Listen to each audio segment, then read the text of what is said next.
Hi guys, just Monday morning. Damien here from Complete Personal Training.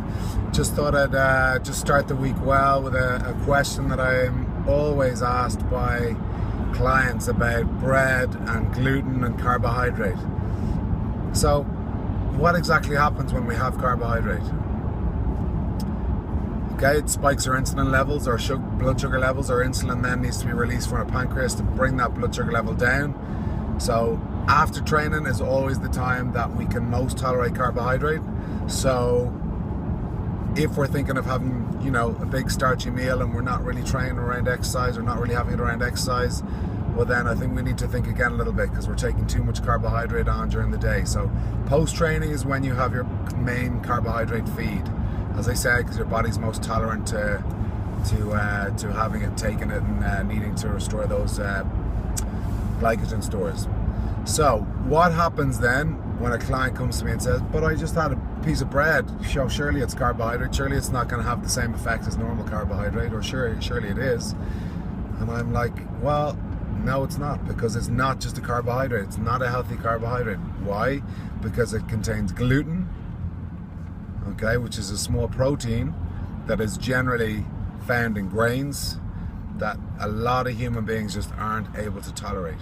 Okay, so what does that mean? So it's not just taking in calories. So a piece of bread might be a couple of 100 calories, but that's not the only effect that it has on our body. Okay, we're taking in 100 calories, 200 calories, but it's also the effect that gluten has on our body.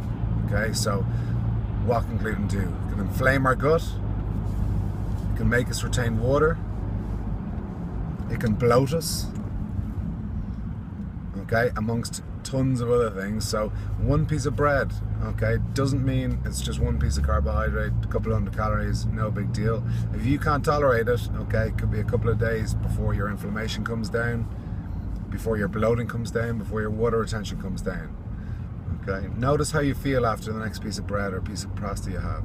Are you a bit brain fuzzy? Your mental clarity's not quite there? Okay, just bear that in mind. Take a note next time you have a piece of bread, a sandwich, a wrap, pasta meal, okay?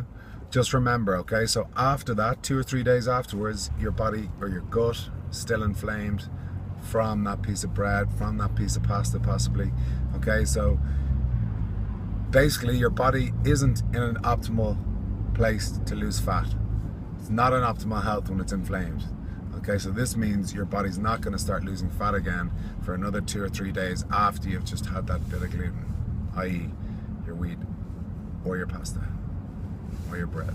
Okay, so just bear that in mind next time you're going to reach for that bread or that pasta meal. It's not just about the calories, okay, so just bear that in mind. Okay, Monday morning, peace out, have a good day.